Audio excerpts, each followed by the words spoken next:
book of Joshua, chapter 1. After the death of Moses, the servant of the Lord said to Joshua, son of Nun, Moses' aide, Moses, my servant, is dead. Now then, you and all these people get ready to cross the Jordan River into the land I'm about to give to them, to the Israelites. I will give you every place where you set your foot, as I promised Moses. Your territory will extend from the desert to Lebanon, and from the great river, the Euphrates, all the Hittite country, to the Mediterranean Sea in the west. No one will be able to stand against you all the days of your life. As I was with Moses, so I will be with you. I will never leave you nor forsake you. Be strong and courageous, because you will lead these people to inherit the land I swore to their ancestors to give them. Be strong and very courageous. Be careful to obey all the law my servant Moses gave you. Do not turn from it to the right or to the left, that you may be successful wherever you go. Keep this book of the law always on your lips. Meditate on it day and night, so that you may be careful to do everything written in it. Then you will be prosperous and successful. Have I not commanded you? Be strong and courageous. Do not be afraid. Do not be discouraged, for the Lord your God will be with you wherever you go. So Joshua ordered the officers of the people, Go through the camp and tell the people, Get your provisions ready. 3 days from now you will cross the Jordan here to go in and take possession of the land the Lord your God is giving you for your own. But to the Reubenites, the Gadites, and the half-tribe of Manasseh, Joshua said, Remember the command that Moses, the servant of the Lord, gave you after he said, The Lord your God will give you rest by giving you this land. Your wives, your children, and your livestock may stay in the land that Moses gave you east of the Jordan. But all your fighting men, ready for battle, must cross over ahead of your fellow Israelites. You are to help them until the Lord gives them rest, as he has done for you, and until they too have taken possession of the land the Lord your God is giving them. After that, you may go back and occupy your own land, which Moses the servant of the Lord gave you east of the Jordan toward the sunrise. Then they answered Joshua, Whatever you have commanded us we will do, and wherever you send us we will go. Just as we fully obeyed Moses, so we will obey you. Only may the Lord your God be with you as he was with Moses. Whoever rebels against your word and does not obey it, whatever you may command them, will be put to death. Only be strong and courageous. Joshua 2. Then Joshua son of Nun secretly sent 2 spies from Shittim. Go, look over the land, he said, especially Jericho. So they went and entered the house of a prostitute named Rahab and stayed there. The king of Jericho was told, Look, some of the Israelites have come here tonight to spy out the land. So the king of Jericho sent this message to Rahab, Bring out the men who came to you and entered your house, because they have come to spy out the whole land. But the woman had taken the 2 men and hidden them. She said, Yes, the men came to me, but I did not know where they had come from. At dusk, when it was time to close the city gate, they left. I don't know which way they went. Go after them quickly. You may catch up with them. But she had taken them up to the roof, and hidden them under the stalks of flax she had laid out on the roof. So the men set out in pursuit of the spies on the road that leads to the fords of the Jordan. And as soon as the pursuers had gone out, the gate was shut. Before the spies lay down for the night, she went up on the roof and said to them, I know that the Lord has given you this land, and that a great fear of you has fallen on us, so that all who live in this country are melting in fear because of you.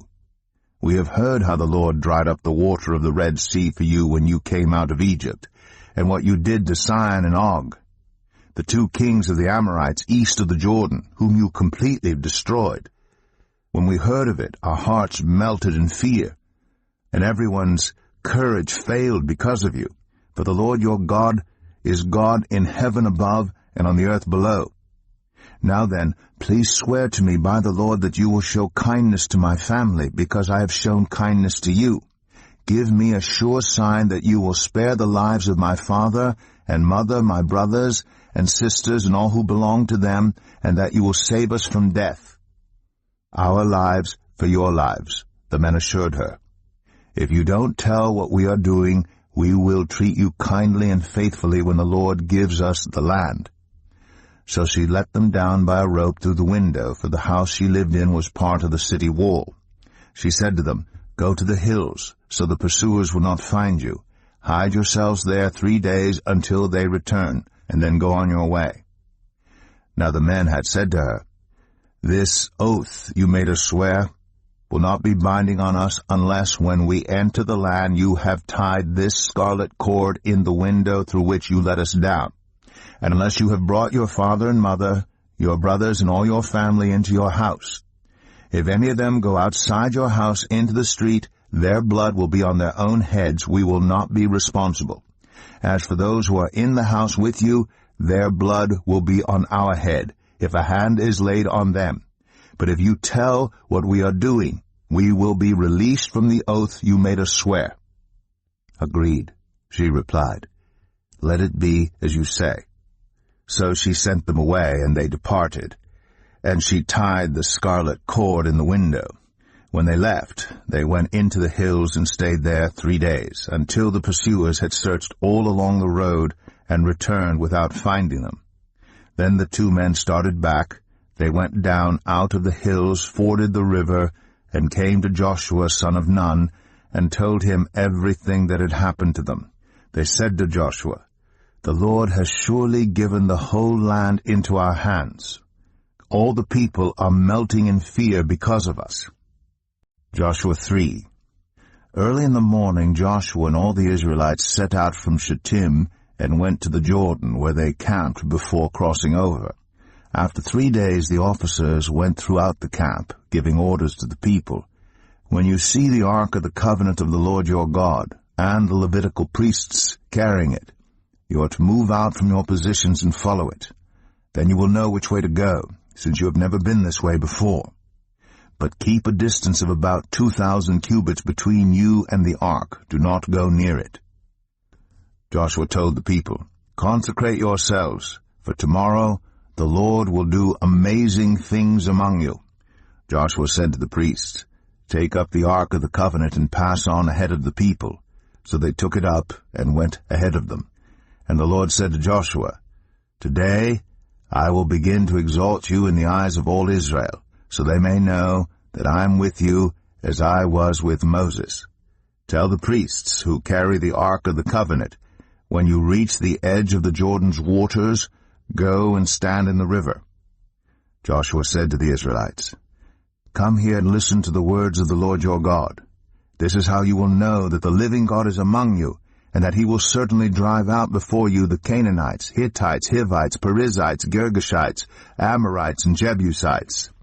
See, the ark of the covenant of the Lord of all the earth will go into the Jordan ahead of you. Now then, choose 12 men from the tribes of Israel, 1 from each tribe. And as soon as the priests who carry the ark of the Lord of all the earth, set foot in the Jordan, its waters flowing downstream will be cut off and stand up in a heap." So when the people broke camp to cross the Jordan, the priests carrying the ark of the covenant went ahead of them. Now the Jordan is at flood stage all during harvest. Yet as soon as the priests who carried the ark reached the Jordan, and their feet touched the water's edge, the water from upstream stopped flowing. It piled up in a heap a great distance away at a town called Adam in the vicinity of Zarethan, while the water flowing down to the Sea of the Arabah, that is the Dead Sea, was completely cut off.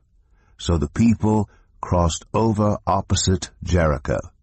The priests who carried the ark of the covenant of the Lord stopped in the middle of the Jordan and stood on dry ground, while all Israel passed by until the whole nation had completed the crossing on dry ground.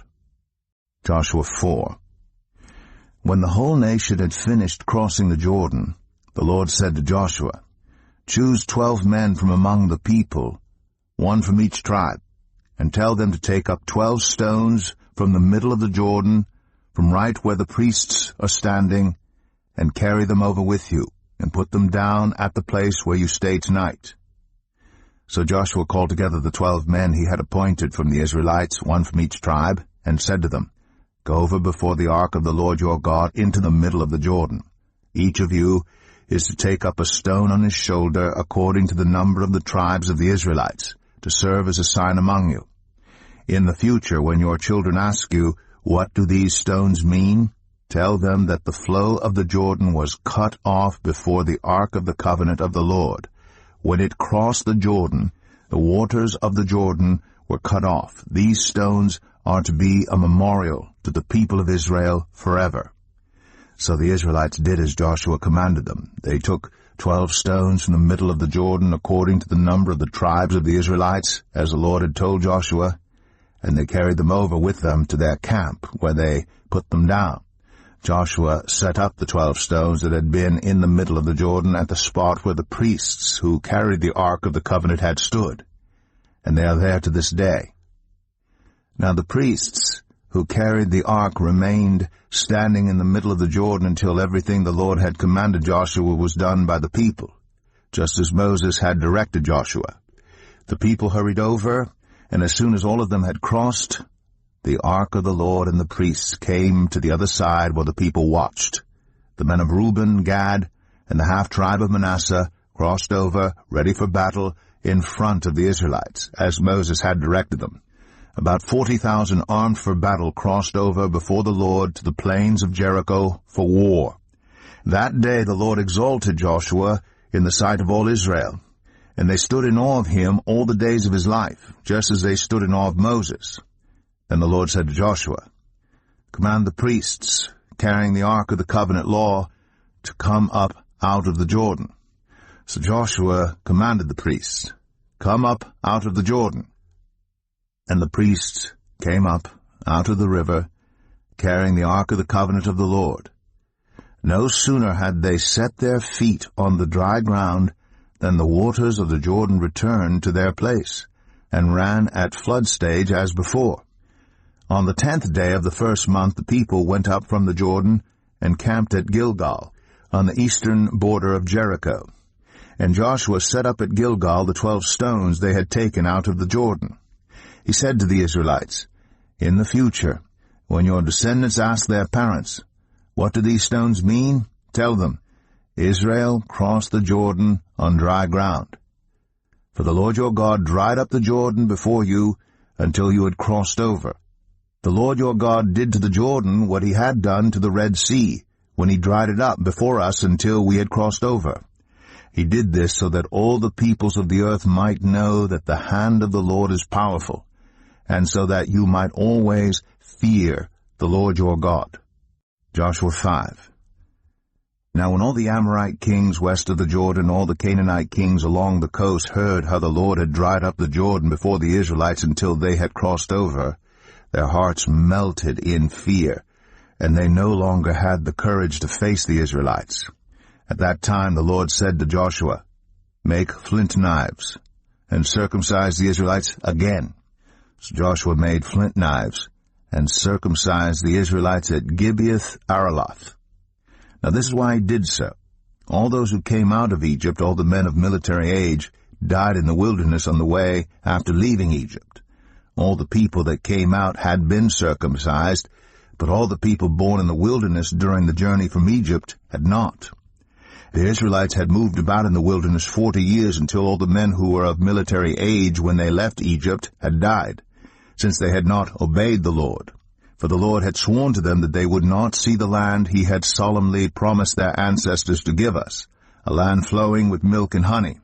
So he raised up their sons in their place, and these were the ones Joshua circumcised. They were still uncircumcised because they had not been circumcised on the way. And after the whole nation had been circumcised, they remained where they were in camp until they were healed. Then the Lord said to Joshua, "Today I have rolled away the reproach of Egypt from you." So the place has been called Gilgal to this day. On the evening of the 14th day of the month, while camped at Gilgal on the plains of Jericho, the Israelites celebrated the Passover. The day after the Passover, that very day, they ate some of the produce of the land, unleavened bread and roasted grain. The manna stopped the day after they ate this food from the land. There was no longer any manna for the Israelites, but that year they ate the produce of Canaan. Now when Joshua was near Jericho, he looked up and saw a man standing in front of him with a drawn sword in his hand. Joshua went up to him and asked, "Are you for us or for our enemies?" "Neither," he replied, "but as commander of the army of the Lord I have now come." Then Joshua fell face down to the ground in reverence, and asked him, "What message does my Lord have for his servant?" The commander of the Lord's army replied, "Take off your sandals, for the place where you are standing is holy." And Joshua did so. Joshua 6.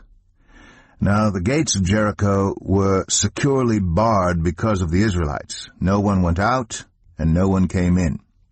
Then the Lord said to Joshua, "See, I have delivered Jericho into your hands, along with its king and its fighting men. March around the city once with all the armed men. Do this for 6 days. Have 7 priests carrying trumpets of ram's horns in front of the ark. On the 7th day, march around the city 7 times with the priests blowing the trumpets. When you hear them sound a long blast on the trumpets, have the whole army give a loud shout. Then the wall of the city will collapse, and the army will go up, every one straight in." So Joshua son of Nun called the priests and said to them, "Take up the ark of the covenant of the Lord, and have 7 priests carrying trumpets in front of it." And he ordered the army, "Advance, march around the city, with an armed guard going ahead of the ark of the Lord." When Joshua had spoken to the people, the 7 priests carrying the 7 trumpets before the Lord went forward, blowing their trumpets, and the ark of the Lord's covenant followed them. The armed guard marched ahead of the priests, who blew the trumpets, and the rear guard followed the ark. All this time the trumpets were sounding. But Joshua had commanded the army, "Do not give a war cry, do not raise your voices, do not say a word until the day I tell you to shout. Then shout." So he had the ark of the Lord carried around the city, circling it once. Then the army returned to camp and spent the night there. Joshua got up early the next morning, and the priests took up the ark of the Lord. The 7 priests carrying the 7 trumpets went forward, marching before the ark of the Lord and blowing the trumpets. The armed men went ahead of them, and the rear guard followed the ark of the Lord, while the trumpets kept sounding. So on the 2nd day they marched around the city once, and returned to the camp. They did this for 6 days. On the 7th day they got up at daybreak, and marched around the city 7 times in the same manner, except that on that day they circled the city 7 times. The 7th time around, when the priests sounded the trumpet blast, Joshua commanded the army, "Shout, for the Lord has given you the city. The city and all that is in it are to be devoted to the Lord. Only Rahab the prostitute and all who are with her in her house shall be spared, because she hid the spies we sent. But keep away from the devoted things, so that you will not bring about your own destruction by taking any of them. Otherwise you will make the camp of Israel liable to destruction and bring trouble on it. All the silver and gold and the articles of bronze and iron are sacred to the Lord, and must go into his treasury." When the trumpet sounded, the army shouted, and at the sound of the trumpet, when the men gave a loud shout, the wall collapsed. So everyone charged straight in, and they took the city. They devoted the city to the Lord, and destroyed with the sword every living thing in it, men and women, young and old, cattle, sheep, and donkeys. Joshua said to the 2 men who had spied out the land, "Go into the prostitute's house and bring her out and all who belong to her, in accordance with your oath to her." So the young men who had done the spying went in and brought out Rahab, her father and mother, her brothers and sisters, and all who belonged to her. They brought out her entire family and put them in a place outside the camp of Israel. Then they burned the whole city and everything in it. But they put the silver and gold and the articles of bronze and iron into the treasury of the Lord's house. But Joshua spared Rahab the prostitute with her family and all who belonged to her, because she hid the men Joshua had sent as spies to Jericho, and she lives among the Israelites to this day. At that time Joshua pronounced this solemn oath: Cursed before the Lord is the one who undertakes to rebuild this city, Jericho. At the cost of his firstborn son, he will lay its foundations. At the cost of his youngest, he will set up its gates. So the Lord was with Joshua, and his fame spread throughout the land. Joshua 7. But the Israelites were unfaithful in regard to the devoted things. Achan, son of Carmi, the son of Zimri, the son of Zerah, of the tribe of Judah, took some of them. So the Lord's anger burned against Israel.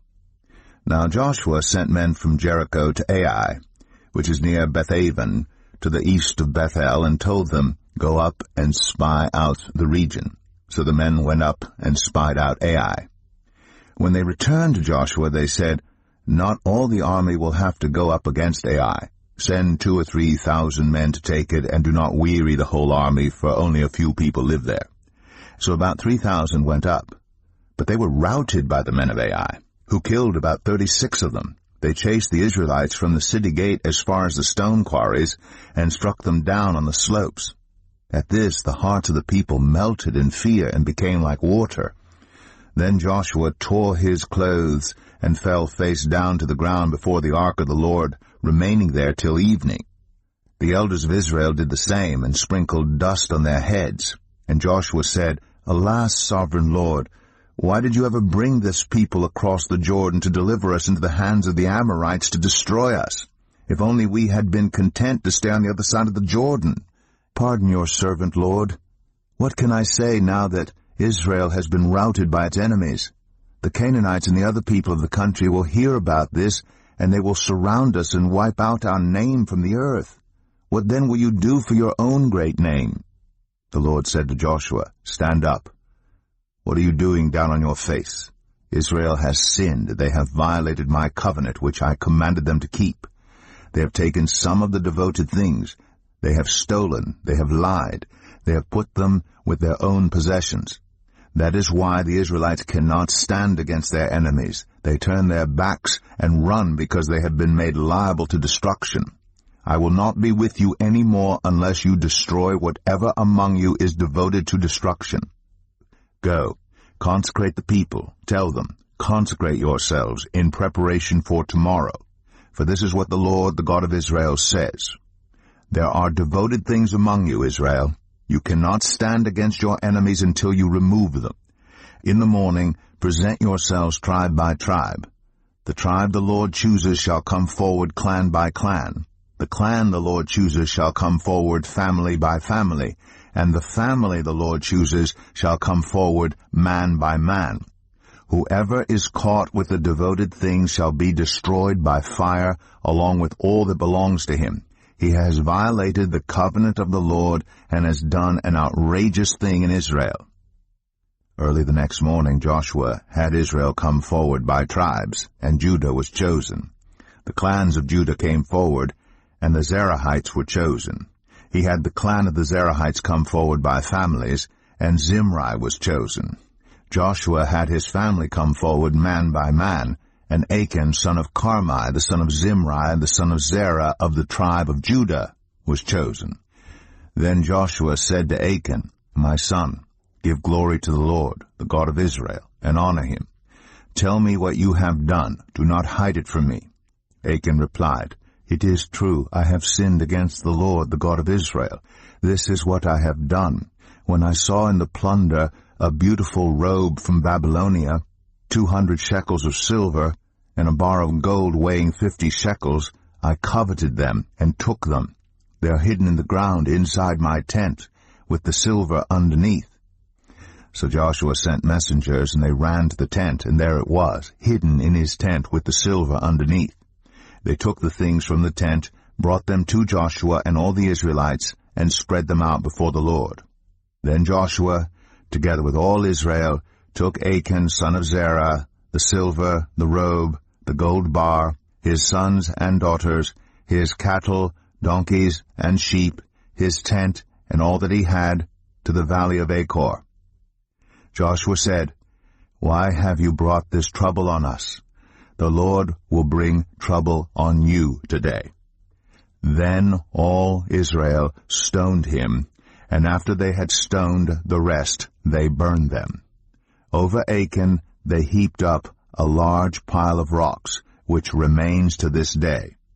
Then the Lord turned from his fierce anger. Therefore that place has been called the Valley of Achor ever since. Joshua 8. Then the Lord said to Joshua, "Do not be afraid, do not be discouraged. Take the whole army with you, and go up and attack Ai. For I have delivered into your hands the king of Ai, his people, his city, and his land. You shall do to Ai and its king as you did to Jericho and its king, except that you may carry off their plunder and livestock for yourselves. Set an ambush behind the city." So Joshua and the whole army moved out to attack Ai. He chose 30,000 of his best fighting men and sent them out at night with these orders. Listen carefully. You are to set an ambush behind the city. Don't go very far from it. All of you, be on the alert. I and all those with me will advance on the city, and when the men come out against us, as they did before, we will flee from them. They will pursue us until we have lured them away from the city, for they will say, "They are running away from us as they did before." So when we flee from them, you are to rise up from ambush and take the city. The Lord your God will give it into your hand. When you have taken the city, set it on fire. Do what the Lord has commanded. See to it. You have my orders. Then Joshua sent them off, and they went to the place of ambush, and lay in wait between Bethel and Ai, to the west of Ai. But Joshua spent that night with the people. Early the next morning, Joshua mustered his army, and he and the leaders of Israel marched before them to Ai. The entire force that was with him marched up and approached the city and arrived in front of it. They set up camp north of Ai, with the valley between them and the city. Joshua had taken about 5,000 men and set them in ambush between Bethel and Ai, to the west of the city. So the soldiers took up their positions with the main camp to the north of the city and the ambush to the west of it. That night Joshua went into the valley. When the king of Ai saw this, he and all the men of the city hurried out early in the morning to meet Israel in battle at a certain place overlooking the Arabah. But he did not know that an ambush had been set against him behind the city. Joshua and all Israel let themselves be driven back before them, and they fled toward the wilderness. All the men of Ai were called to pursue them, and they pursued Joshua and were lured away from the city. Not a man remained in Ai or Bethel who did not go after Israel. They left the city open and went in pursuit of Israel. Then the Lord said to Joshua, "Hold out toward Ai the javelin that is in your hand, for into your hand I will deliver the city." So Joshua held out toward the city the javelin that was in his hand. As soon as he did this, the men in the ambush rose quickly from their position and rushed forward. They entered the city and captured it, and quickly set it on fire. The men of Ai looked back and saw the smoke of the city rising up into the sky, but they had no chance to escape in any direction. The Israelites who had been fleeing toward the wilderness had turned back against their pursuers. For when Joshua and all Israel saw that the ambush had taken the city, and that smoke was going up from it, they turned around and attacked the men of Ai. Those in the ambush also came out of the city against them, so that they were caught in the middle, with Israelites on both sides. Israel cut them down, leaving them neither survivors nor fugitives. But they took the king of Ai alive and brought him to Joshua. When Israel had finished killing all the men of Ai in the fields, and in the wilderness where they had chased them, and when every one of them had been put to the sword, all the Israelites returned to Ai and killed those who were in it. 12,000 men and women fell that day, all the people of Ai.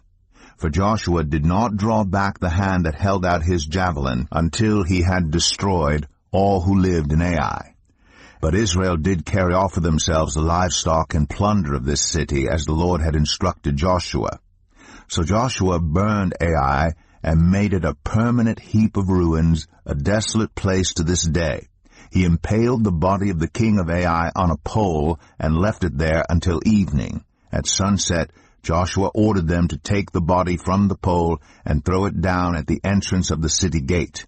And they raised a large pile of rocks over it, which remains to this day. Then Joshua built on Mount Ebal an altar to the Lord, the God of Israel, as Moses, the servant of the Lord, had commanded the Israelites. He built it according to what is written in the book of the law of Moses, an altar of uncut stones, on which no iron tool had been used. On it they offered to the Lord burnt offerings and sacrificed fellowship offerings. There, in the presence of the Israelites, Joshua wrote on stones a copy of the law of Moses. All the Israelites, with their elders, officials, and judges, were standing on both sides of the ark of the covenant of the Lord, facing the Levitical priests who carried it. Both the foreigners living among them and the native-born were there. Half of the people stood in front of Mount Gerizim, and half of them in front of Mount Ebal, as Moses, the servant of the Lord, had formerly commanded when he gave instructions to bless the people of Israel. Afterward, Joshua read all the words of the law, the blessings and the curses, just as it is written in the book of the law. There was not a word of all that Moses had commanded that Joshua did not read to the whole assembly of Israel, including the women and children and the foreigners who lived among them. Joshua 9. Now when all the kings west of the Jordan heard about these things, the kings in the hill country, in the western foothills, and along the entire coast of the Mediterranean Sea as far as Lebanon, the kings of the Hittites, Amorites, Canaanites, Perizzites, Hivites, and Jebusites, they came together to wage war against Joshua and Israel. However, when the people of Gibeon heard what Joshua had done to Jericho and Ai, they resorted to a ruse. They went as a delegation whose donkeys were loaded with worn-out sacks and old wineskins cracked and mended. They put worn and patched sandals on their feet and wore old clothes. All the bread of their food supply was dry and moldy. Then they went to Joshua in the camp at Gilgal and said to him and the Israelites, "We have come from a distant country. Make a treaty with us." The Israelites said to the Hivites, "But perhaps you live near us. So how can we make a treaty with you?" "We are your servants," they said to Joshua. But Joshua asked, "Who are you, and where do you come from?" They answered, "Your servants have come from a very distant country, because of the fame of the Lord your God. For we have heard reports of him, all that he did in Egypt, and all that he did to the 2 kings of the Amorites east of the Jordan, Sihon, king of Heshbon, and Og, king of Bashan, who reigned in Ashtoreth. And our elders and all those living in our country said to us, 'Take provisions for your journey, go and meet them, and say to them, We are your servants, make a treaty with us. This bread of ours was warm when we packed it at home on the day we left to come to you, but now see how dry and moldy it is. And these wineskins that we filled were new, but see how cracked they are, and our clothes and sandals are worn out by the very long journey.' The Israelites sampled their provisions, but did not inquire of the Lord. Then Joshua made a treaty of peace with them to let them live, and the leaders of the assembly ratified it by oath. 3 days after they made the treaty with the Gibeonites, the Israelites heard that they were neighbors living near them. So the Israelites set out, and on the 3rd day came to their cities, Gibeon, Kephirah, Beeroth, and Kiriath-Jearim. But the Israelites did not attack them, because the leaders of the assembly had sworn an oath to them by the Lord, the God of Israel. The whole assembly grumbled against the leaders, but all the leaders answered, "We have given them our oath by the Lord, the God of Israel, and we cannot touch them now. This is what we will do to them. We will let them live, so that God's wrath will not fall on us for breaking the oath we swore to them." They continued, "Let them live, but let them be woodcutters and water carriers in the service of the whole assembly." So the leader's promise to them was kept. Then Joshua summoned the Gibeonites and said, "Why did you deceive us by saying, 'We live a long way from you,' while actually you live near us? You are now under a curse. You will never be released from service as woodcutters and water carriers for the house of my God." They answered Joshua, "Your servants were clearly told how the Lord your God had commanded his servant Moses to give you the whole land and to wipe out all its inhabitants from before you. So we feared for our lives because of you, and that is why we did this. We are now in your hands. Do to us whatever seems good and right to you." So Joshua saved them from the Israelites, and they did not kill them. That day he made the Gibeonites woodcutters and water carriers for the assembly, to provide for the needs of the altar of the Lord, at the place the Lord would choose. And that is what they are to this day. Joshua 10. Now Adonizedek, king of Jerusalem, heard that Joshua had taken Ai and totally destroyed it, doing to Ai and its king as he had done to Jericho and its king, and that the people of Gibeon had made a treaty of peace with Israel and had become their allies. He and his people were very much alarmed at this, because Gibeon was an important city, like one of the royal cities. It was larger than Ai, and all its men were good fighters. So Adonizedek, king of Jerusalem, appealed to Hoam, king of Hebron, Piram, king of Jarmuth, Japhia, king of Lachish, and Debir, king of Eglon. "Come up and help me attack Gibeon," he said, "because it has made peace with Joshua and the Israelites." Then the 5 kings of the Amorites, the kings of Jerusalem, Hebron, Jarmuth, Lachish, and Eglon, joined forces. They moved up with all their troops and took up positions against Gibeon and attacked it. The Gibeonites then sent word to Joshua in the camp at Gilgal, "Do not abandon your servants. Come up to us quickly and save us. Help us, because all the Amorite kings from the hill country have joined forces against us." So Joshua marched up from Gilgal with his entire army, including all the best fighting men. The Lord said to Joshua, "Do not be afraid of them. I have given them into your hand. Not one of them will be able to withstand you." After an all-night march from Gilgal, Joshua took them by surprise. The Lord threw them into confusion before Israel, so Joshua and the Israelites defeated them completely at Gibeon. Israel pursued them along the road, going up to Beth-Oron, and cut them down all the way to Azekah and Makkedah. As they fled before Israel on the road down from Beth-Oron to Azekah, the Lord hurled large hailstones down on them, and more of them died from the hail than were killed by the swords of the Israelites. On the day the Lord gave the Amorites over to Israel, Joshua said to the Lord in the presence of Israel, "Sun, stand still over Gibeon, and you, moon, over the valley of Ajalon." So the sun stood still, and the moon stopped, till the nation avenged itself on its enemies, as it is written in the book of Jashar. The sun stopped in the middle of the sky, and delayed going down about a full day.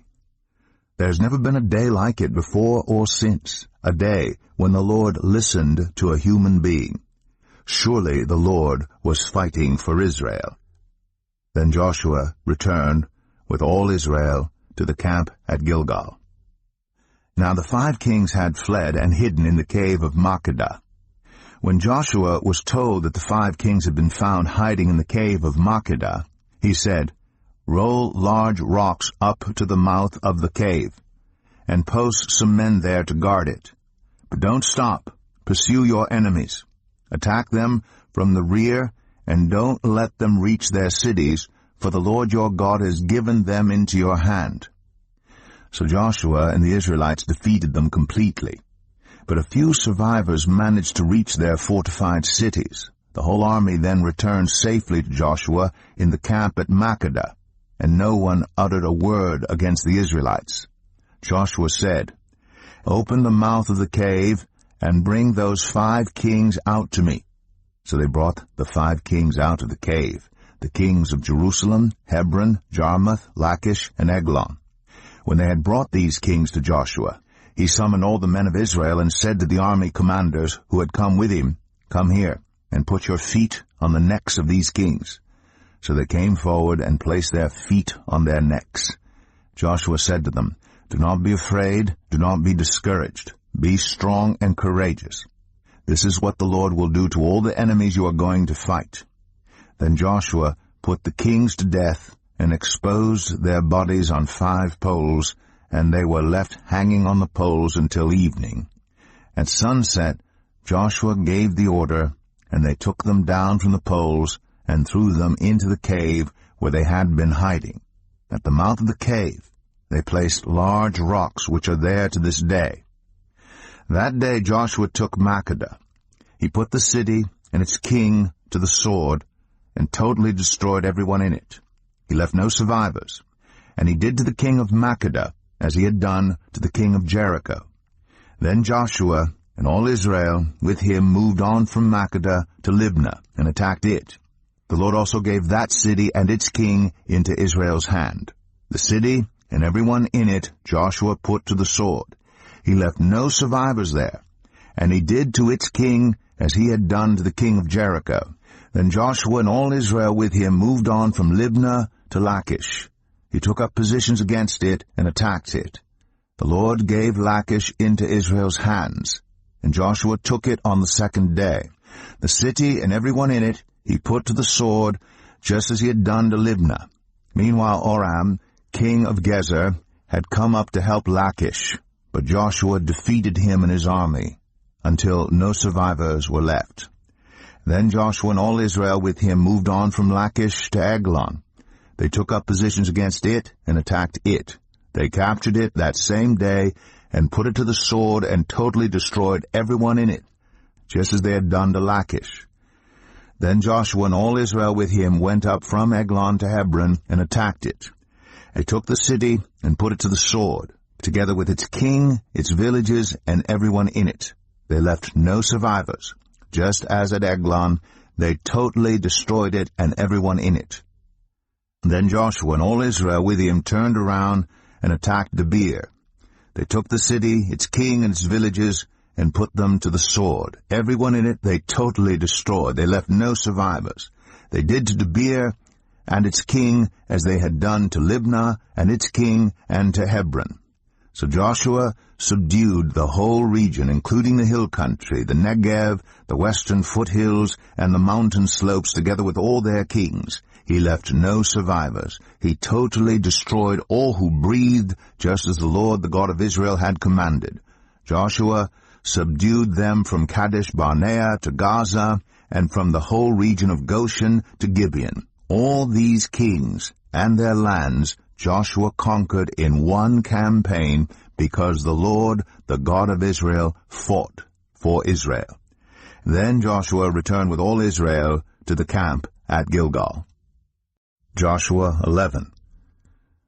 When Jabin, king of Hazor, heard of this, he sent word to Jobab, king of Madon, to the kings of Shimron and Akshaph, and to the northern kings who were in the mountains, in the Arabah south of Kinnereth, in the western foothills, and in Naphath Dor on the west, to the Canaanites in the east and west, to the Amorites, Hittites, Perizzites, and Jebusites in the hill country, and to the Hivites below Hermon, in the region of Mizpah.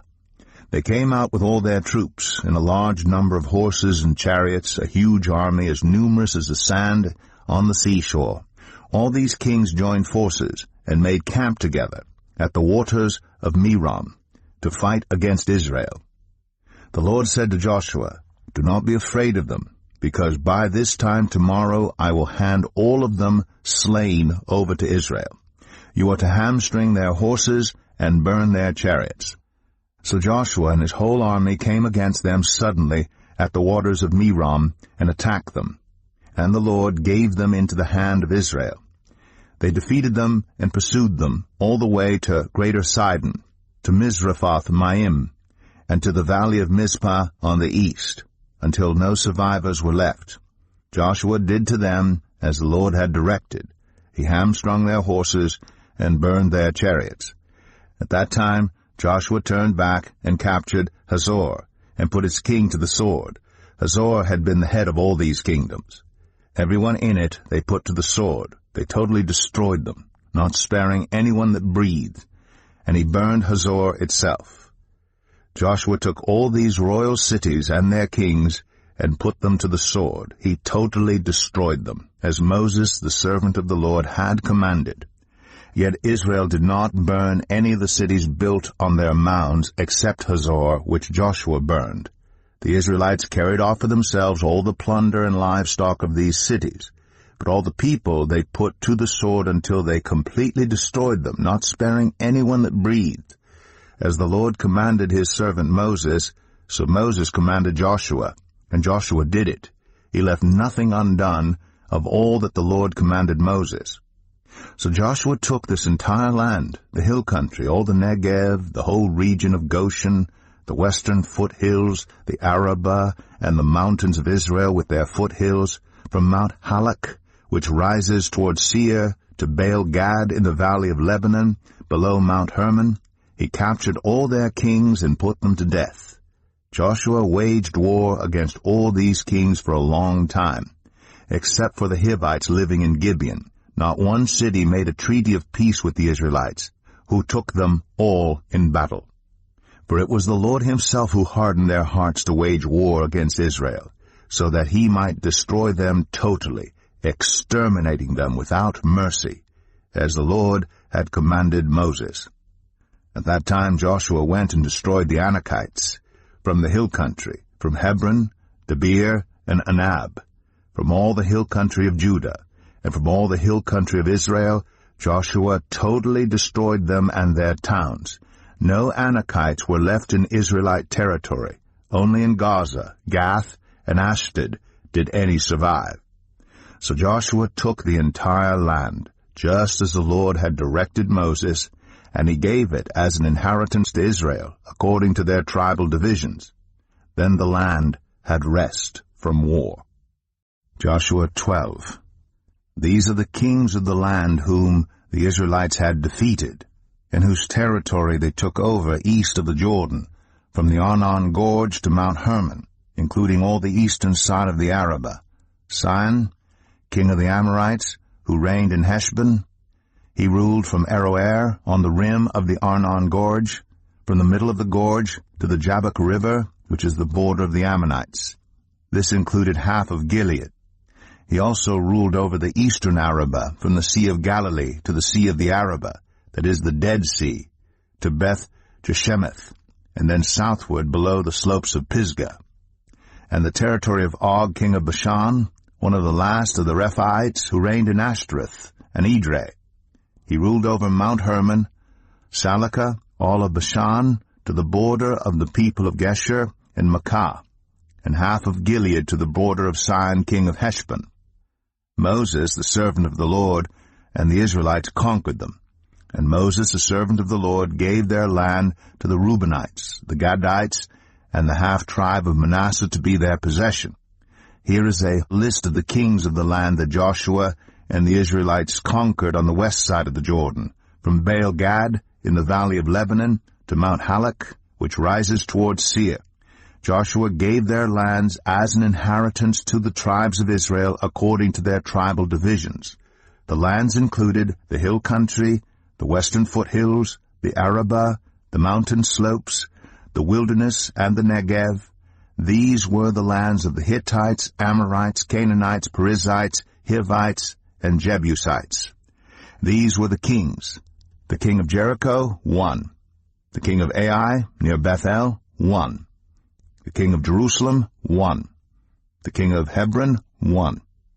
The king of Jarmuth, 1. The king of Lachish, 1. The king of Eglon, 1. The king of Gezer, 1. The king of Debir, 1. The king of Geder, 1. The king of Hormah, 1. The king of Arad, 1. The king of Libnah, 1. The king of Adullam, 1. The king of Makkedah, 1. The king of Bethel, 1. The king of Tappuah, 1. The king of Hepher, 1. The king of Aphek, 1. The king of Lasharon, 1. The king of Medan, 1. The king of Hazor, 1. The king of Shimron Meron, 1. The king of Akshaph, 1. The king of Tanakh, 1. The king of Megiddo, 1. The king of Kadesh, 1. The king of Jokneam in Carmel, 1. The king of Dor in Naphoth Dor, 1. The king of Goyim in Gilgal, 1. The king of Tirzah, 1. 31 kings in all. Joshua 13. When Joshua had grown old, the Lord said to him, You are now very old, and there are still very large areas of land to be taken over. This is the land that remains, all the regions of the Philistines and Geshurites, from the Shihor River on the east of Egypt to the territory of Ekron on the north, all of it counted as Canaanite, though held by the 5 Philistine rulers in Gaza, Ashdod, Ashkelon, Gath, and Ekron. The territory of the Abites on the south, all the land of the Canaanites from Arah of the Sidonians as far as Aphek, and the border of the Amorites. The area of Byblos and all Lebanon to the east, from Baal-Gad, below Mount Hermon, to Lebo-Hamath. As for all the inhabitants of the mountain regions from Lebanon to Misrephoth-Maim, that is, all the Sidonians, I myself will drive them out before the Israelites. Be sure to allocate this land to Israel for an inheritance, as I have instructed you, and divide it as an inheritance among the 9 tribes and half of the tribe of Manasseh. The other half of Manasseh, the Reubenites and the Gadites, had received the inheritance that Moses had given them east of the Jordan, as he, the servant of the Lord, had assigned it to them. It extended from Aroer on the rim of the Arnon Gorge, and from the town in the middle of the gorge, and included the whole plateau of Medeba as far as Dibon, and all the towns of Sihon, king of the Amorites, who ruled in Heshbon, out to the border of the Ammonites. It also included Gilead, the territory of the people of Geshur and Maacah, all of Mount Hermon, and all Bashan as far as Salekah, that is, the whole kingdom of Og and Bashan, who had reigned in Ashtoreth and Edrei. He was the last of the Rephaites. Moses had defeated them and taken over their land. But the Israelites did not drive out the people of Geshur and Maacah, so they continue to live among the Israelites to this day. But to the tribe of Levi he gave no inheritance, since the food offerings presented to the Lord, the God of Israel, are their inheritance, as he promised them. This is what Moses had given to the tribe of Reuben, according to its clans. The territory from Aroer on the rim of the Arnon Gorge, and from the town in the middle of the gorge, and the whole plateau past Medeba to Heshbon, and all its towns on the plateau, including Dibon, Bamath-baal, Beth-baal-meon, Jahaz, Kedemoth, Mephath, Kiriathim, Sibmah, Zareth-Shahar, on the hill in the valley, Beth-peor, the slopes of Pisgah, and Beth-Jeshemeth, all the towns on the plateau, and the entire realm of Sihon, king of the Amorites, who ruled in Heshbon. Moses had defeated him, and the Midianite chiefs, Evi, Rechem, Zur, Hur, and Reba, princes allied with Sihon, who lived in that country. In addition to those slain in battle, the Israelites had put to the sword Balaam, son of Beor, who practiced divination. The boundary of the Reubenites was the bank of the Jordan. These towns and their villages were the inheritance of the Reubenites according to their clans.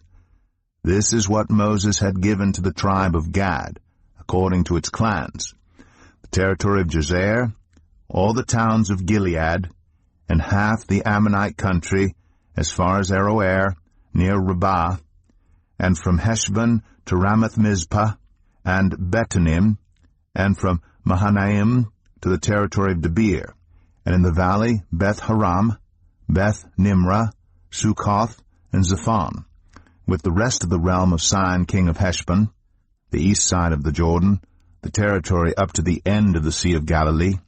These towns and their villages were the inheritance of the Gadites, according to their clans. This is what Moses had given to the half-tribe of Manasseh, that is, to half the family of the descendants of Manasseh, according to its clans. The territory extending from Mahanaim and including all of Bashan, the entire realm of Og, king of Bashan, all the settlements of Jair in Bashan, 60 towns, half of Gilead, and Ashtoreth and Edrei, the royal cities of Og in Bashan. This was for the descendants of Machir, son of Manasseh, for half of the sons of Machir, according to their clans. This is the inheritance Moses had given when he was in the plains of Moab, across the Jordan, east of Jericho. But to the tribe of Levi, Moses had given no inheritance. The Lord, the God of Israel, is their inheritance, as he promised them. Joshua 14. Now these are the areas the Israelites received as an inheritance in the land of Canaan, which Eleazar the priest, Joshua son of Nun, and the heads of the tribal clans of Israel allotted to them. Their inheritance were assigned by lot to the 9.5 tribes, as the Lord had commanded through Moses. Moses had granted the 2.5 tribes their inheritance east of the Jordan, but had not granted the Levites an inheritance among the rest. For Joseph's descendants had become 2 tribes, Manasseh and Ephraim. The Levites received no share of the land, but only towns to live in, with pasture lands for their flocks and herds. So the Israelites divided the land, just as the Lord had commanded Moses. Now the people of Judah approached Joshua at Gilgal. And Caleb, son of Jephunneh, the Kenizzite, said to him, You know what the Lord said to Moses, the man of God, at Kadesh Barnea, about you and me. I was 40 years old when Moses, the servant of the Lord, sent me from Kadesh Barnea to explore the land, and I brought him back a report according to my convictions. But my fellow Israelites who went up with me made the hearts of the people melt in fear. I, however, followed the Lord my God wholeheartedly. So on that day Moses swore to me, The land on which your feet have walked will be your inheritance, and that of your children forever, because you have followed the Lord my God wholeheartedly. Now then, just as the Lord promised, he has kept me alive for 45 years since the time he said this to Moses, while Israel moved about in the wilderness. So here I am today, 85 years old. I am still as strong today as the day Moses sent me out. I'm just as vigorous to go out to battle now as I was then. Now, give me this hill country that the Lord promised me that day.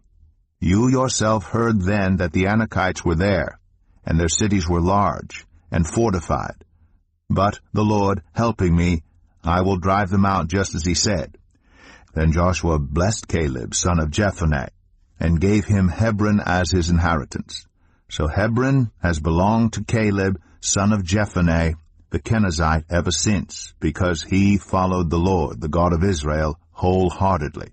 Hebron used to be called Kiriath Arba, after Arba, who was the greatest man among the Anakites. Then the land had rest from war.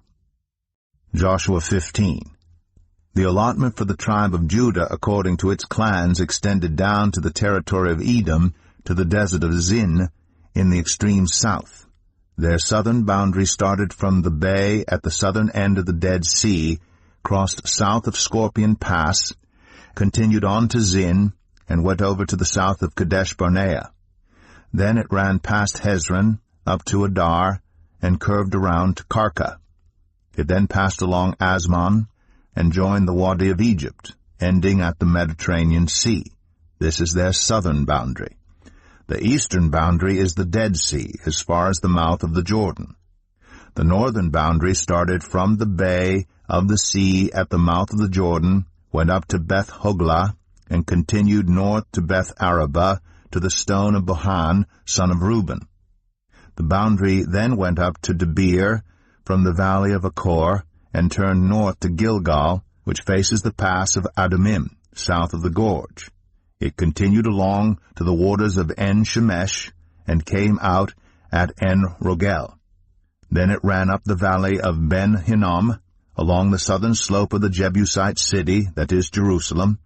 From there it climbed to the top of the hill west of the Hinnom valley, at the northern end of the valley of Rephaim.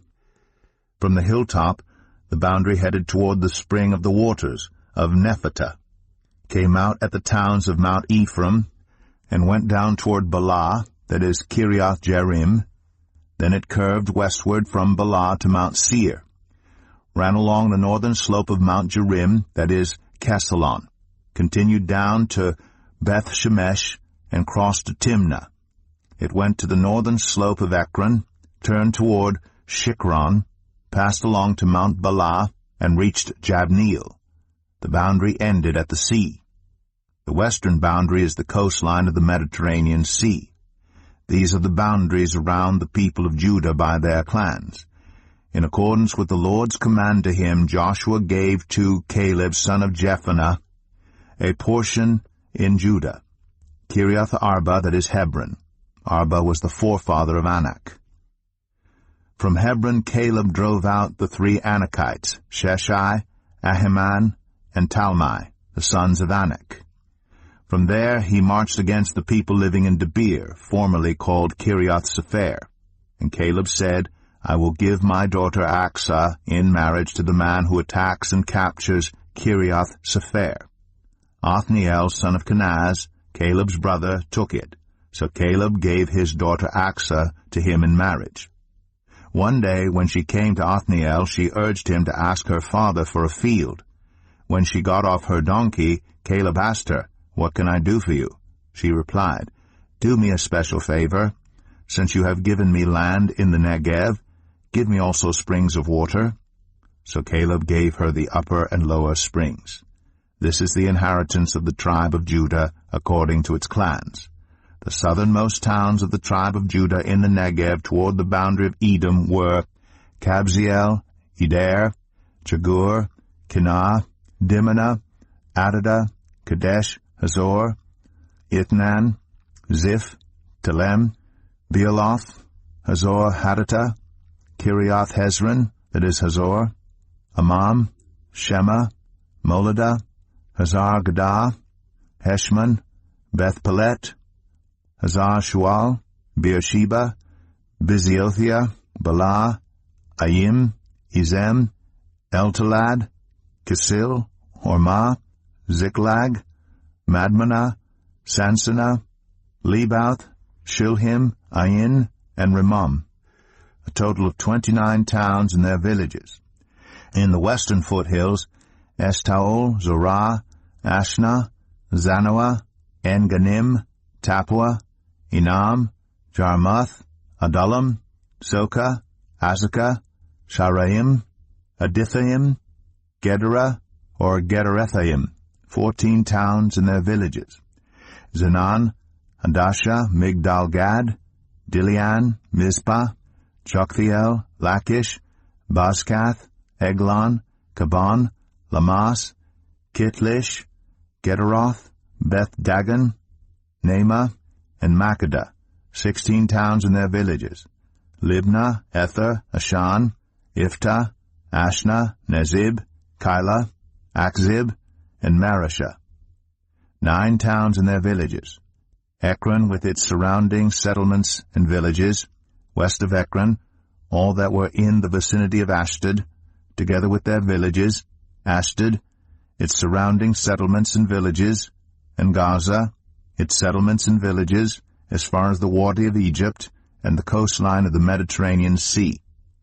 In the hill country, Shamir, Jatir, Soko, Danah, Kiriath Sanah, that is Debir, Anab, Eshtemoh, Anim, Goshen, Holon, and Gilo, 11 towns and their villages.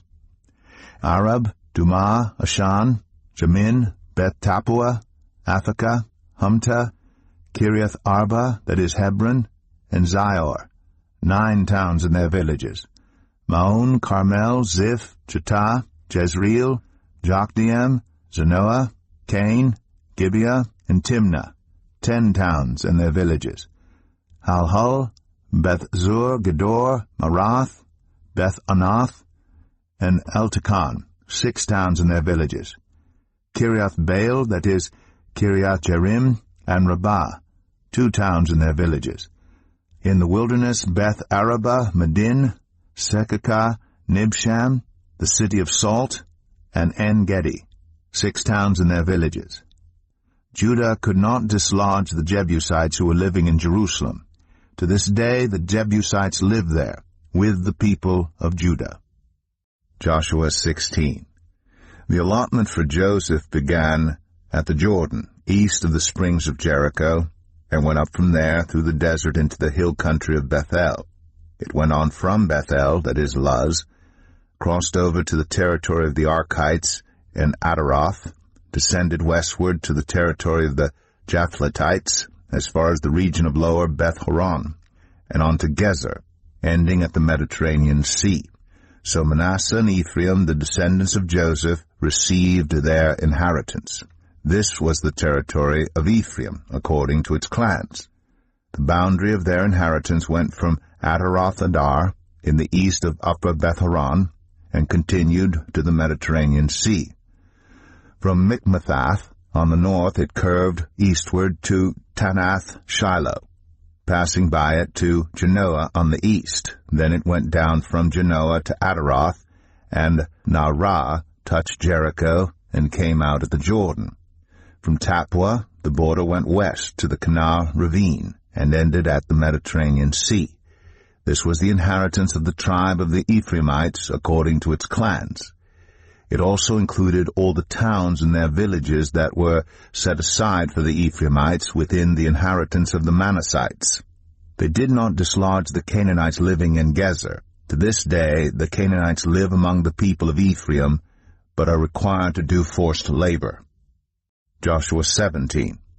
This was the allotment for the tribe of Manasseh as Joseph's firstborn, that is, for Machir, Manasseh's firstborn. Machir was the ancestor of the Gileadites, who had received Gilead and Bashan because the Machirites were great soldiers. So this allotment was for the rest of the people of Manasseh. The clans of Abiezer, Helek, Azriel, Shechem, Hepher, and Shemida. These are the other male descendants of Manasseh, son of Joseph, by their clans. Now Zelophehad, son of Hepher, the son of Gilead, the son of Machir, the son of Manasseh, had no sons, but only daughters, whose names were Mahlah, Noah, Hoglah, Milcah, and Tirzah. They went to Eleazar the priest, Joshua son of Nun, and the leaders, and said, "The Lord commanded Moses to give us an inheritance among our relatives." So Joshua gave them an inheritance along with the brothers of their father, according to the Lord's command. Manasseh's share consisted of 10 tracts of land besides Gilead and Bashan east of the Jordan, because the daughters of the tribe of Manasseh received an inheritance among the sons. The land of Gilead belonged to the rest of the descendants of Manasseh. The territory of Manasseh extended from Asher to Michmethath, east of Shechem. The boundary ran southward from there to include the people living in En-Tappuah. Manasseh had the land of Tappuah, but Tappuah itself, on the boundary of Manasseh, belonged to the Ephraimites. Then the boundary continued south to the Canal ravine. There were towns belonging to Ephraim lying among the towns of Manasseh, but the boundary of Manasseh was the northern side of the ravine and ended at the Mediterranean Sea. On the south the land belonged to Ephraim, on the north to Manasseh. The territory of Manasseh reached the Mediterranean Sea and bordered Asher on the north and Issachar on the east. Within Issachar and Asher, Manasseh also had Beth-shan, Ibleam, and the people of Dor, Endor, Tanakh, and Megiddo, together with their surrounding settlements. The third in the list is Naphoth. Yet the Manassites were not able to occupy these towns, for the Canaanites were determined to live in that region. However, when the Israelites grew stronger, they subjected the Canaanites to forced labor, but did not drive them out completely. The people of Joseph said to Joshua, "Why have you given us only one allotment and one portion for an inheritance? We are a numerous people, and the Lord has blessed us abundantly." "If you are so numerous," Joshua answered, "and if the hill country of Ephraim is too small for you, go up into the forest and clear land for yourselves there in the land of the Perizzites and Rephaites." The people of Joseph replied, "The hill country is not enough for us, and all the Canaanites who live in the plain have chariots fitted with iron, both those in Bethshan and its settlements, and those in the valley of Jezreel." But Joshua said to the tribes of Joseph, to Ephraim and Manasseh, "You are numerous and very powerful. You will have not only one allotment, but the forested hill country as well. Clear it, and its farthest limits will be yours. Though the Canaanites have chariots fitted with iron, and though they are strong, you can drive them out." Joshua 18. The whole assembly of Israel gathered at Shiloh, and set up the tent of meeting there. The country was brought under their control, but there were still 7 Israelite tribes who had not yet received their inheritance. So Joshua said to the Israelites, "How long will you wait before you begin to take possession of the land that the Lord, the God of your ancestors, has given you? Appoint 3 men from each tribe. I will send them out to make a survey of the land, and to write a description of it, according to the inheritance of each. Then they will return to me. You are to divide the land into 7 parts. Judah is to remain in its territory on the south, and the tribes of Joseph in their territory on the north. After you have written descriptions of the 7 parts of the land, bring them here to me, and I will cast lots for you in the presence of the Lord our God. The Levites, however, do not get a portion among you, because the priestly service of the Lord is their inheritance, and Gad, Reuben, and the half-tribe of Manasseh have already received their inheritance on the east side of the Jordan. Moses, the servant of the Lord, gave it to them."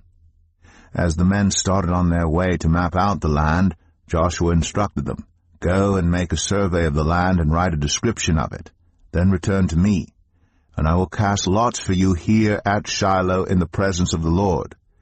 So the men left and went through the land. They wrote its description on a scroll, town by town, in 7 parts, and returned to Joshua in the camp at Shiloh. Joshua then cast lots for them in Shiloh in the presence of the Lord. And there he distributed the land to the Israelites according to their tribal divisions. The first lot came up for the tribe of Benjamin according to its clans. Their allotted territory lay between the tribes of Judah and Joseph. On the north side their boundary began at the Jordan, passed the northern slope of Jericho, and headed west into the hill country, coming out at the wilderness of Beth-aven. From there it crossed to the south slope of Luz, that is Bethel, and went down to Adaroth-adar, on the hill south of Lower Beth-oron. From the hill facing Beth-oron, on the south, the boundary turned south along the western side and came out at Kiriath-baal, that is Kiriath-jearim, a town of the people of Judah. This was the western side. The southern side began at the outskirts of Kiriath-jearim on the west, and the boundary came out at the spring of the waters of Nephtoah. The boundary went down to the foot of the hill facing the valley of Beth Hinnom, north of the valley of Rephaim. It continued down the Hinnom valley, along the southern slope of the Jebusite city, and so to En-rogel. It then curved north, went to En-shemesh, continued to Kaliloth, which faces the pass of Adumim, and ran down to the stone of Boan, son of Reuben. It continued to the northern slope of Beth-arabah, and on down into the Arabah. It then went to the northern slope of Beth-hoglah, and came out at the northern bay of the Dead Sea, at the mouth of the Jordan in the south. This was the southern boundary. The Jordan formed the boundary on the eastern side. These were the boundaries that marked out the inheritance of the clans of Benjamin on all sides.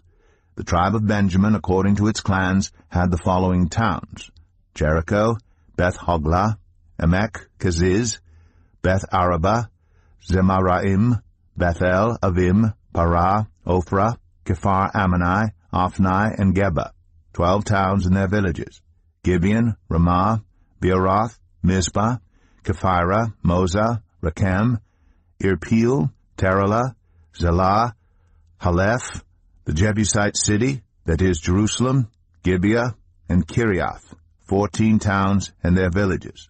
This was the inheritance of Benjamin for its clans. Joshua 19. The second lot came out for the tribe of Simeon according to its clans.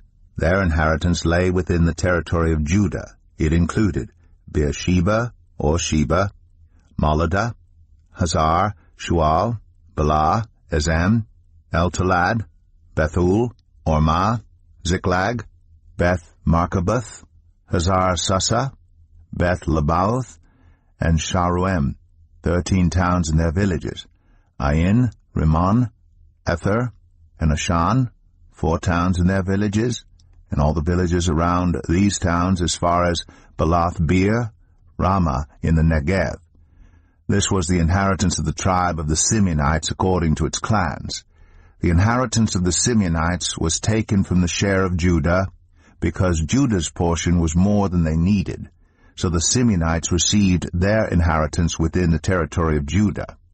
The third lot came up for Zebulun according to its clans. The boundary of their inheritance went as far as Sarid. Going west, it ran to Maralah, touched Dabasheth, and extended to the ravine near Jokneam. It turned east from Sarid toward the sunrise to the territory of Kisloth Tabor, and went on to Dabaroth and up to Japhia. Then it continued eastward to Gath-Hepher and Eth-Kazim. It came out at Rimmon and turned toward Neah. There the boundary went round on the north to Hanathon and ended at the valley of Ifta-El. Included were Katath, Nahalal, Shimron, Idalah, and Bethlehem. These were the 12 towns and their villages. These towns and their villages were the inheritance of Zebulun according to its clans. The fourth lot came out for Issachar according to its clans. Their territory included Jezreel, Kesaloth, Shunem, Hapharaim, Shion, Anaharath, Rabith, Kishion, Ebez, Remeth, En-Ganim, En-Hadah, and Beth-Pazez. The boundary touched Tabor, Shahazamah, and Beth-Shemesh, and ended at the Jordan. There were 16 towns and their villages. These towns and their villages were the inheritance of the tribe of Issachar, according to its clans. The fifth lot came out for the tribe of Asher, according to its clans. Their territory included Helkath, Halai, Beten, Akshaph, Alamelech, Amad, and Mishal. On the west the boundary touched Carmel and Shahor-Libnath. It then turned east toward Beth-Dagon, touched Zebulun and the valley of Ifta-El, and went north to Beth-Emek and Neiel, passing Kabul on the left. It went to Abdon, Rehob, Haman, and Kanah, as far as Greater Sidon. The boundary then turned back toward Ramah, and went to the fortified city of Tyre, turned toward Hosah, and came out at the Mediterranean Sea in the region of Akzib, Umah, Aphek, and Rehob. There were 22 towns and their villages. These towns and their villages were the inheritance of the tribe of Asher according to its clans. The sixth lot came out for Naphtali according to its clans. Their boundary went from Haleph and the large tree in Zananim, passing Adamai-Nekeb and Jabneel to Lakum, and ending at the Jordan. The boundary ran west through Aznoth Tabor and came out at Hukok. It touched Zebulun on the south, Asher on the west, and the Jordan on the east. The fortified towns were Ziddim, Zer, Hamath, Rakath, Kinnereth, Adamah, Ramah, Hazor, Kadesh, Edrei, En-Hazor, Iron, Migdal-El, Horem, Beth-Anath, and Beth-Shemesh. There were 19 towns and their villages. Those towns and their villages were the inheritance of the tribe of Naphtali, according to its clans.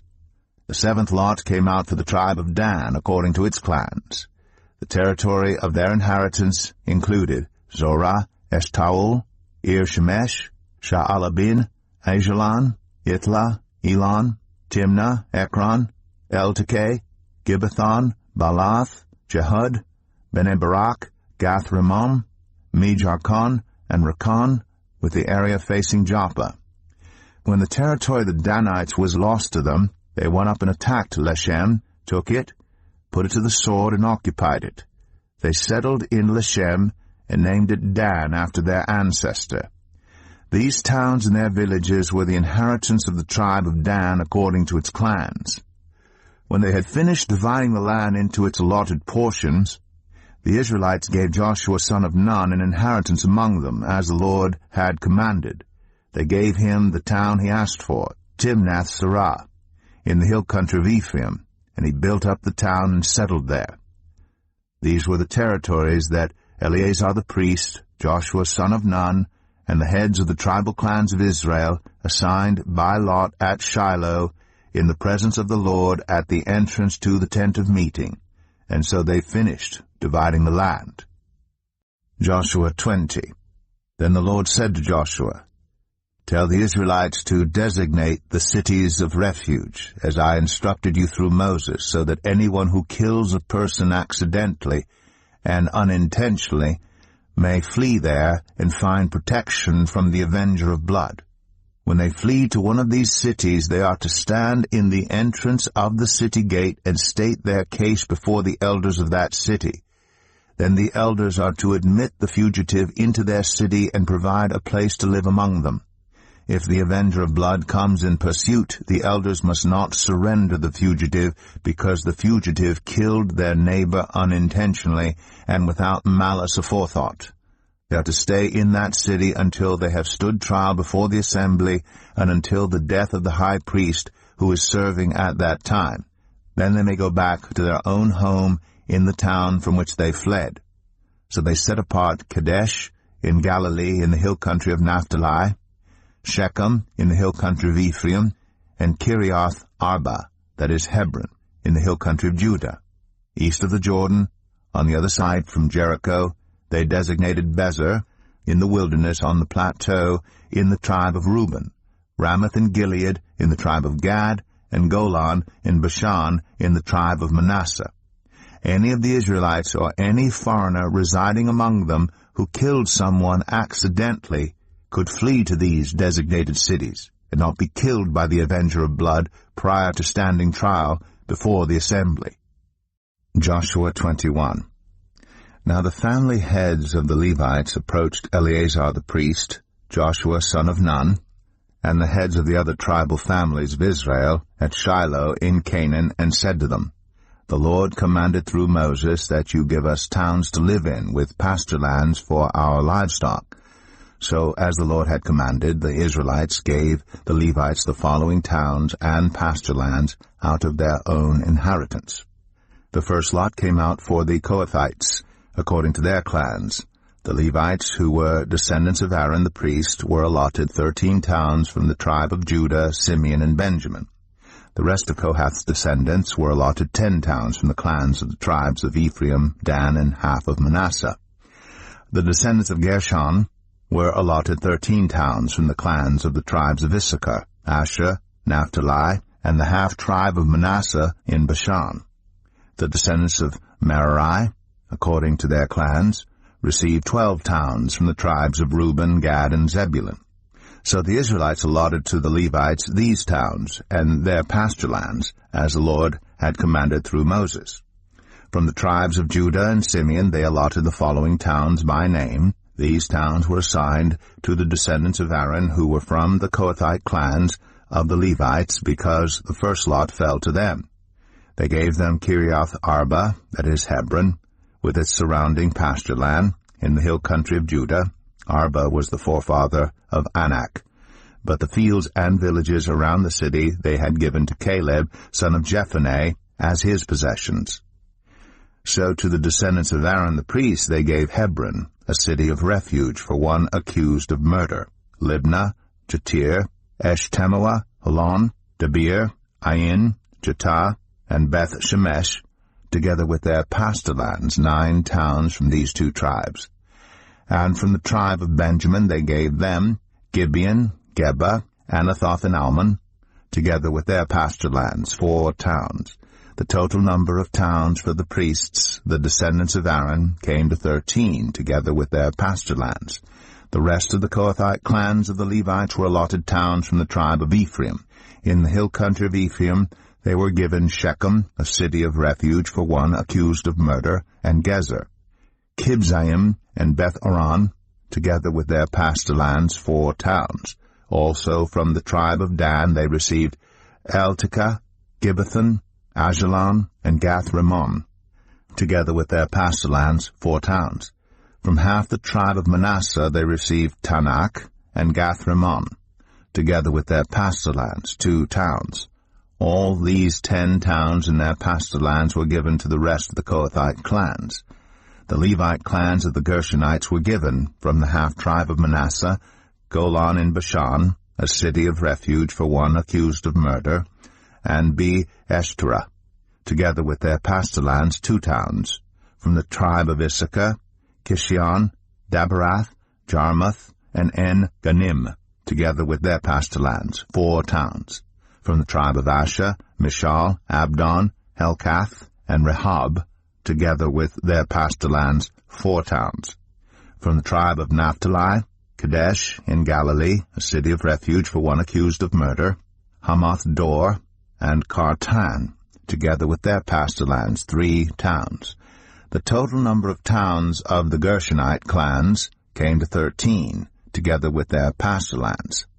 The Merarite clans, the rest of the Levites, were given from the tribe of Zebulun, Jokneam, Karta, Dimnah, and Nahalal, together with their pasture lands, 4 towns. From the tribe of Reuben, Bezer, Jahaz, Kedemoth, and Mephath, together with their pasture lands, 4 towns. From the tribe of Gad, Ramoth in Gilead, a city of refuge for one accused of murder, Mahanaim, Heshbon, and Jazer, together with their pasture lands, 4 towns in all. The total number of towns allotted to the Merarite clans, who were the rest of the Levites, came to 12. The towns of the Levites in the territory held by the Israelites were 48 in all, together with their pasture lands. Each of these towns had pasture lands surrounding it. This was true for all these towns. So the Lord gave Israel all the land he had sworn to give their ancestors, and they took possession of it, and settled there. The Lord gave them rest on every side, just as he had sworn to their ancestors. Not one of their enemies withstood them. The Lord gave all their enemies into their hands. Not one of all the Lord's good promises to Israel failed. Every one was fulfilled. Joshua 22. Then Joshua summoned the Reubenites, the Gadites, and the half-tribe of Manasseh, and said to them, You have done all that Moses, the servant of the Lord, commanded, and you have obeyed me in everything I commanded. For a long time now, to this very day, you have not deserted your fellow Israelites, but have carried out the mission the Lord your God gave you. Now that the Lord your God has given them rest as he promised, return to your homes in the land that Moses, the servant of the Lord, gave you on the other side of the Jordan.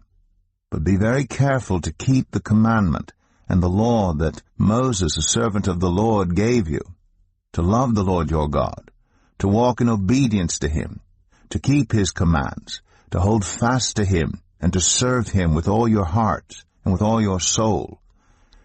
Then Joshua blessed them and sent them away, and they went to their homes. To the half-tribe of Manasseh Moses had given land in Bashan, and to the other half of the tribe Joshua gave land on the west side of the Jordan along with their fellow Israelites. When Joshua sent them home, he blessed them, saying, Return to your homes with your great wealth, with large herds of livestock, with silver, gold, bronze, and iron, and a great quantity of clothing, and divide the plunder from your enemies with your fellow Israelites. So the Reubenites, the Gadites, and the half-tribe of Manasseh left the Israelites at Shiloh in Canaan to return to Gilead, their own land which they had acquired in accordance with the command of the Lord through Moses. When they came to Goliloth, near the Jordan in the land of Canaan, the Reubenites, the Gadites, and the half-tribe of Manasseh built an imposing altar there by the Jordan. And when the Israelites heard that they had built the altar on the border of Canaan at Goliloth, near the Jordan on the Israelites' side, the whole assembly of Israel gathered at Shiloh to go to war against them. So the Israelites sent Phinehas, son of Eleazar, the priest, to the land of Gilead, to Reuben, Gad, and the half-tribe of Manasseh. With him they sent 10 of the chief men, one from each of the tribes of Israel, each the head of a family division among the Israelite clans. When they went to Gilead, to Reuben, Gad, and the half-tribe of Manasseh, they said to them, The whole assembly of the Lord says, How could you break faith with the God of Israel like this? How could you turn away from the Lord and build yourselves an altar in rebellion against him now? Was not the sin of Peor enough for us? Up to this very day we have not cleansed ourselves from that sin, even though a plague fell on the community of the Lord. And are you now turning away from the Lord? If you rebel against the Lord today, tomorrow he will be angry with the whole community of Israel. if the land you possess is defiled, come over to the Lord's land, where the Lord's tabernacle stands, and share the land with us. But do not rebel against the Lord or against us by building an altar for yourselves other than the altar of the Lord our God. When Achan, son of Zerah, was unfaithful in regard to the devoted things, did not wrath come on the whole community of Israel? He was not the only one who died for his sin. Then Reuben, Gad, and the half-tribe of Manasseh replied to the heads of the clans of Israel, "The mighty one, God, the Lord, the mighty one, God, the Lord, he knows. And let Israel know, if this has been in rebellion or disobedience to the Lord, do not spare us this day. If we have built our own altar to turn away from the Lord and to offer burnt offerings and grain offerings or to sacrifice fellowship offerings on it, may the Lord himself call us to account. No, we did it for fear that someday your descendants might say to ours, 'What do you have to do with the Lord, the God of Israel? The Lord has made the Jordan a boundary between us and you. You Reubenites and Gadites, you have no share in the Lord. So your descendants might cause ours to stop fearing the Lord.' That is why we said, 'Let us get ready and build an altar.' But not for burnt offerings or sacrifices. On the contrary, it is to be a witness between us and you and the generations that follow, that we will worship the Lord at his sanctuary with our burnt offerings, sacrifices, and fellowship offerings. Then in the future, your descendants will not be able to say to ours, 'You have no share in the Lord.' And we said, 'If they ever say this to us, or to our descendants, we will answer, Look at the replica of the Lord's altar, which our ancestors built, not for burnt offerings and sacrifices, but as a witness between us and you.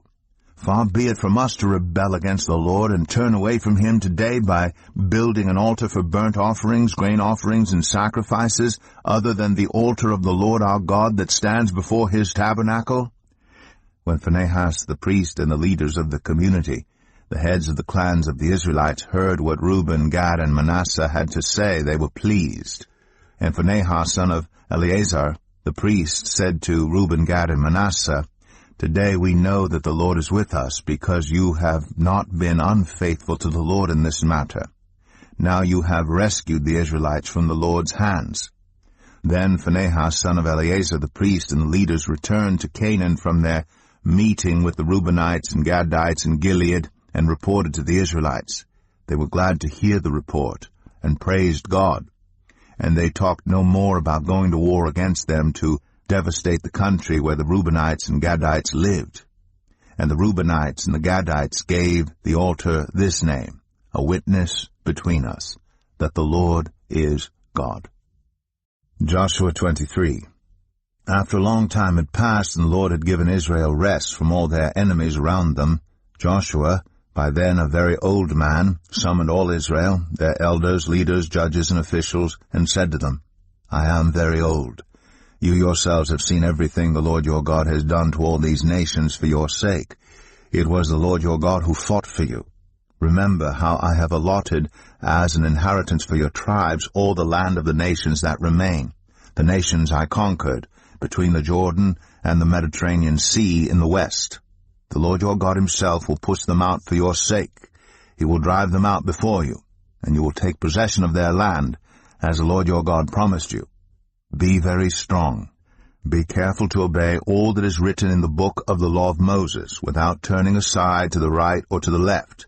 Do not associate with these nations that remain among you. Do not invoke the names of their gods or swear by them. You must not serve them or bow down to them. But you are to hold fast to the Lord your God, as you have until now. The Lord has driven out before you great and powerful nations. To this day no one has been able to withstand you. One of you routs 1,000, because the Lord your God fights for you, just as he promised. So be very careful to love the Lord your God.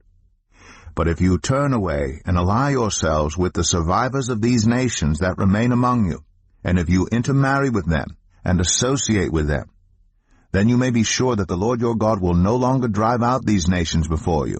Instead, they will become snares and traps for you, whips on your backs and thorns in your eyes, until you perish from this good land, which the Lord your God has given you.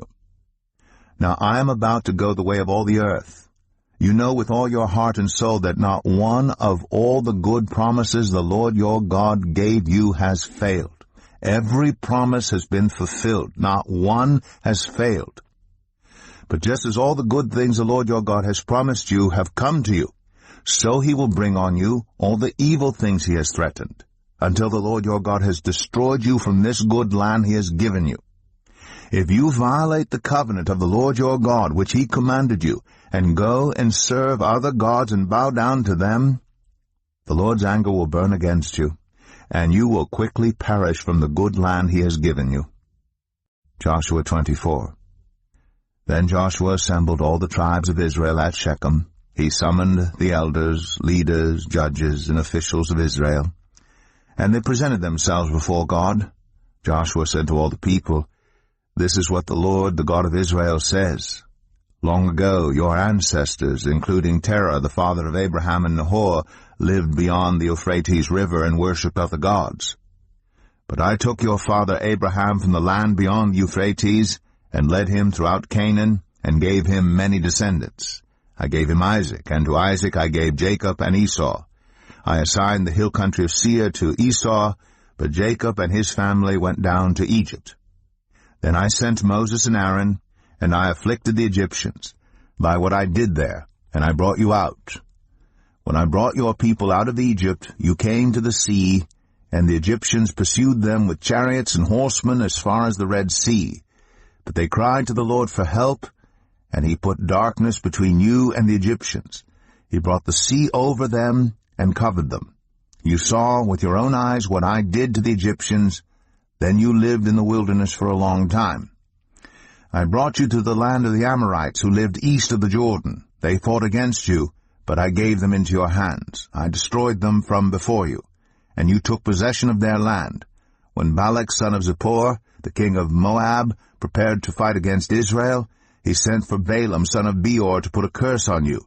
But I would not listen to Balaam. So he blessed you again and again, and I delivered you out of his hand. Then you crossed the Jordan and came to Jericho. The citizens of Jericho fought against you, as did also the Amorites, Perizzites, Canaanites, Hittites, Girgashites, Hivites, and Jebusites. But I gave them into your hands. I sent the hornet ahead of you, which drove them out before you.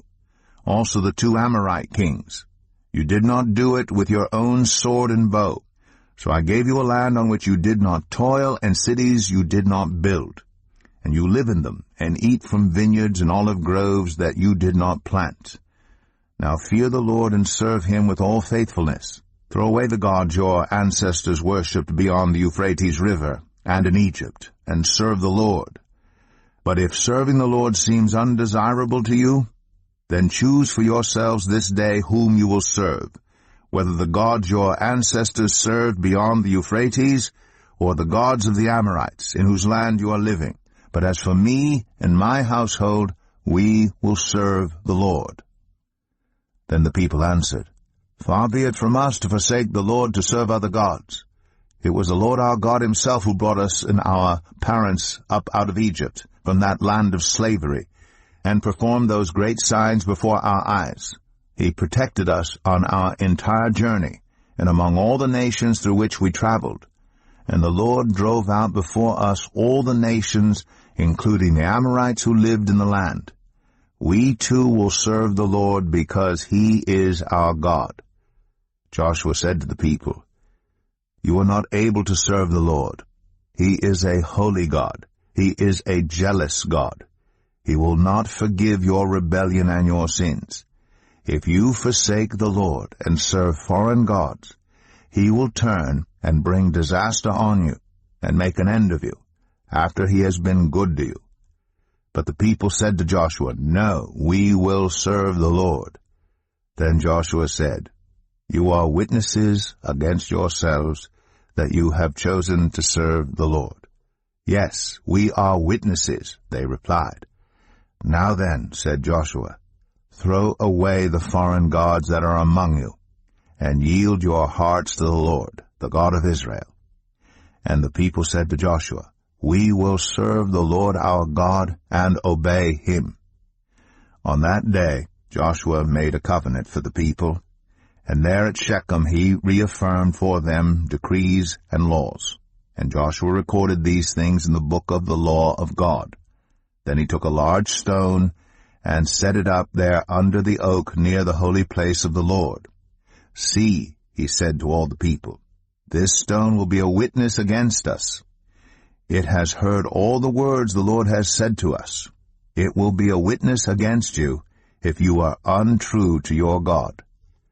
Then Joshua dismissed the people, each to their own inheritance. After these things Joshua son of Nun, the servant of the Lord, died at the age of 110. And they buried him in the land of his inheritance in Timnath-serah, in the hill country of Ephraim, north of Mount Gash.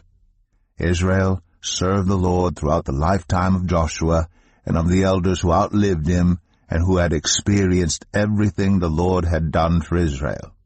And Joseph's bones, which the Israelites had brought up from Egypt, were buried at Shechem in the tract of land that Jacob bought for 100 pieces of silver from the sons of Hamor, the father of Shechem. This became the inheritance of Joseph's descendants. And Eleazar son of Aaron died and was buried at Gibeah, which had been allotted to his son Phinehas in the hill country of Ephraim.